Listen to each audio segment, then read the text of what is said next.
So, what a long time. A really long time. And I know that a lot of people are like, I don't want to have any excuses because there's really no excuse and whatnot. But I have many. And by saying many doesn't mean they're excuses, it means that they're realities. And I know it's been like 3 months. And it's been a really, really hectic year. But at the same time, it's been a rewarding one and a very busy one. So I'm currently filming my favorite books of the year and also what I'm currently reading. I wanted to do 2 separate videos, but because of time, I'm actually going to condense them. And I know the lighting might not be that great, and I'm actually filming today from my computer. Just trying my best to get something up there that I'm also really like passionate about, but I know that it won't be the best in terms of um, this video quality. So I'm really sorry about that, but I really hope that I can, convey what I liked this year and hopefully in the future make better booktube videos. Like I said before, I joined booktube because I thought it was extremely fun and I love the community. I recently just went to BookCon the past weekend, and as usual, this was my 4th time going to BookCon, and I love it.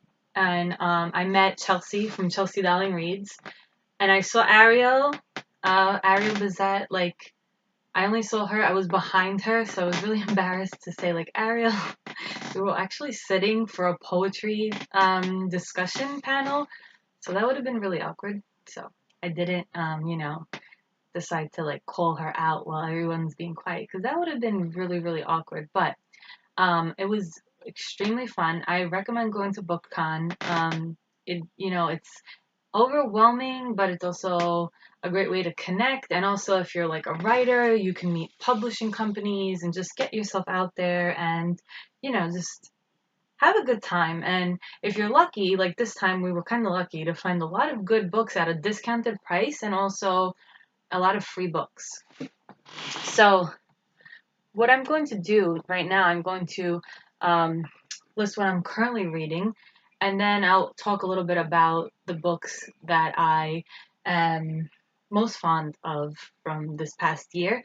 So my goal in Goodreads this year is to read 55 books, and I'm currently 5 books behind schedule because I've actually been an extremely moody reader this year. I've been reading, but every single day. Thing is, I don't like, I'll read 5 books at a time, and I will go from one book and then put it down and then get another one, and like I want to read everything at once, and I think that's what kind of hurts in the long run, because it's like I will constantly switch up the books, and then the ones that actually make it, I've noticed, are really, really good, to me at least. They're amazing books that capture my attention, and I'll read in like 2-3 days. So is it like the quality of books that I'm reading that's not allowing me to read many more, or is it just that I'm taking my time and actually enjoying the books? And I think it's a little bit of both. So I don't know. What's your opinion on that? So basically, what I'm currently reading, and some of these I've like haven't been reading for like the past week, but it's on my current reads. So I have Restore Me by Tahereh Mafi. And Restore Me is the 4th book in the Shatter Me series. I mean, a lot of people know about Shatter Me. It's really famous. And it is about a girl named Juliet who has these powers. I'll just tell you a little bit briefly about the first book. And she believes that the powers will kill others. And she's been confined. And then it goes from there, from when her, being taken out of confinement and understanding who she really is. And it's a really, really complicated world, though. So I would definitely recommend you picking it up. But I'm actually at page 158, and I really love it. Again, my mood switched, and I decided that I was going to read other things in the same time. So Restore Me. It's been on the back burner. And then I'm also reading Love and Luck by Jenna Evans Welch. And this book is really great too. It's about a young girl that's visiting Ireland, and she discovers a book that will take her through the journey through Ireland, and she can also, like, she has this complicated relationship with her brother, and also currently at page 80, and decided that at the same time I had to pick up something else. Does anybody else do this? And also I'm reading Every Man Dies Alone by Hans Fallada. Now this is a big book. It's a historical fiction based on a true story, though, about World War II, and again, in particular about this working couple in Berlin. So it's really interesting. I started it. I definitely think this is like, it should be considered a classic. It reminds me a lot of Tolstoy and Dostoevsky, but it's so I need to take my time with this. And I am taking my time. I'm in no rush to finish this. I mean, at the end of the day, right? I'm rereading Brain on Fire by Susanna Cahalan, sorry. And I love this book. This is one of my favorite books of all time. It was one of my favorite books. I read it the first time wait, I have the date on my books. I have on most of my books, I have the date of when I bought it. Yeah, so 3 years ago. And it was one of my favorite books back then, and I decided to pick it up again because it's so prevalent in my life, and it's just really an important read, and I love it. But I'm also taking my time. The first time I devoured it, and this time I think because it's a reread, I'm not like trying to, speed it up. I know what happens and whatnot. Oh, Brain on Fire is about a girl who develops, a young journalist. She develops autoimmune encephalitis, and it is a deadly disease. And it recounts her whole journey through that, and it explains it both in like a storytelling way, but also it really gives you details about the neuroscientific background of the autoimmune disease. And I'm a clinical psychology major. I actually graduated with my master's in clinical psychology, and I love neuroscience research. And so this book, it represents a lot to me. So I really like to learn more about people's journeys through illness, and compassion behind it, and what people did to actually help her and whatnot. Sorry, that was a really bad explanation. And I'm also reading Manhattan Beach by Jennifer Egan. I love it. It's a really great book. There's definitely, so Manhattan Beach is about the story of Brooklyn during like the Great Depression, a little bit after the Great Depression. And the story is really inspiring, and there's 2 points of view. There's Anna's and Dexter's. I really appreciate Anna's more than Dexter's for some reason.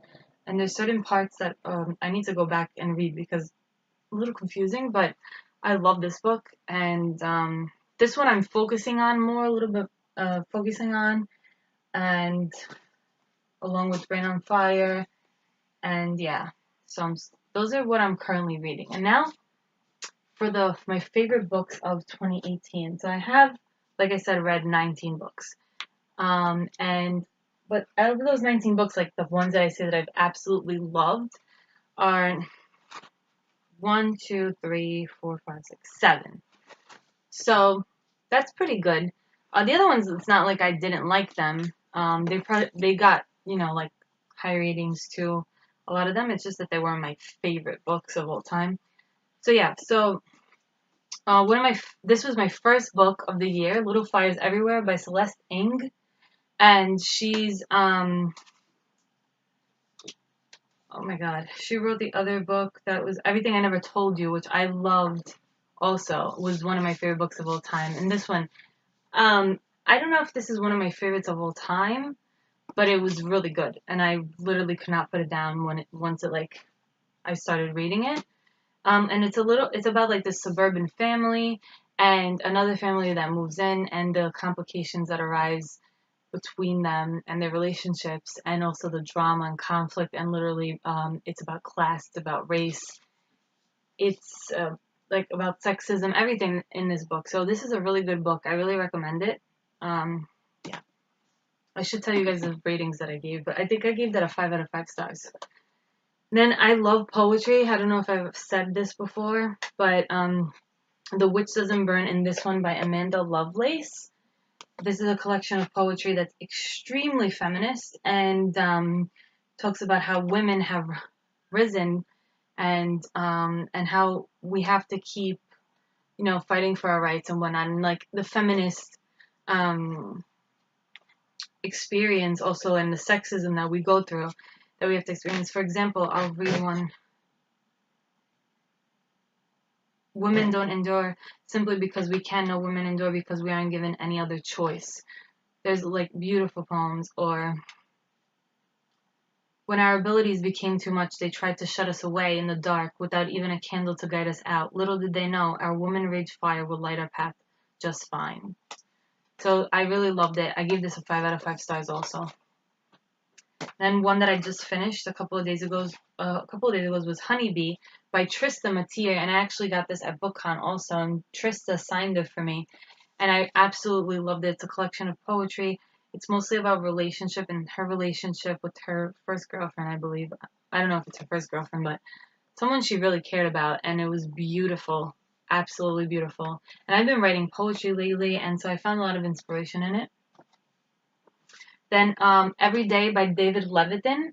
I really love this book. It's about this soul, who changes bodies every single day, and what happens when he wants to stay here. I don't know why I call him a he, because it's a soul. So he's genderless in a way, wants to stay in a certain contact with a certain person, and that had never happened before. So it was beautiful. I read this in a day and a half, I think.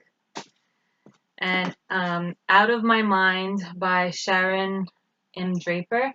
This is a middle grade novel that talks about a little girl who's extremely developmentally delayed, and her relationship with outside world and with herself, and how she navigates that. And it's not easy for her to navigate it because she's not verbal. And what happens the one day that a teacher discovers a way for her to be more verbal. And I really loved it. I gave it 5 out of 5 stars also. The ones that I just showed you, I think I gave them all 5 out of 5 stars actually. This book was really important. And a book that I just finished this morning, another collection of poetries, is Your Soul is a River by Nikita Gill. And I also got this at BookCon, and Nikita also signed it for me. And she was so sweet. And this book is so beautiful. I just say so all the time.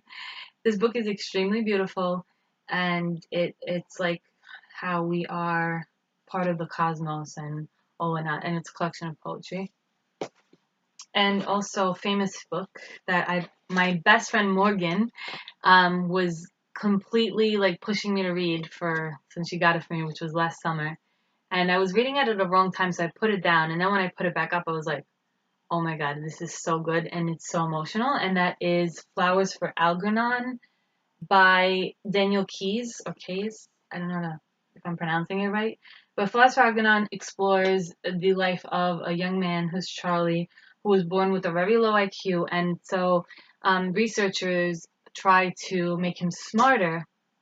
And by doing so, though, they might have made things a little bit more complex for him and whatnot. But it explores what is ethical in research, what is human, what does it mean to be a human, what does it mean to be an animal, is research ethical, and what kind of research is ethical, and just the human condition. And it's extremely beautiful. So yeah, those are the books that I am currently reading, the books that were my favorite books of the year. I will in the future, I kind of have gonna have a readathon on the 23rd, and I will try to maybe do a readathon wrap up. So if anyone wants to join, my friend and I, Morgan, we're doing a readathon, 24-hour readathon on June 23rd, and it's just going to be about reading whatever you want. And yeah, I know that there's a lot of readathons going on around in BookTube right now. So I hope you guys enjoyed. I'm so sorry about the quality, but I really wanted to reach out and tell you that I'm not gone. But BookTube is not my full-time thing. But I really, really appreciate being part of it in a way. See you guys. Oh, and let me know what you're currently reading and what your favorite books of the year are so far. Bye.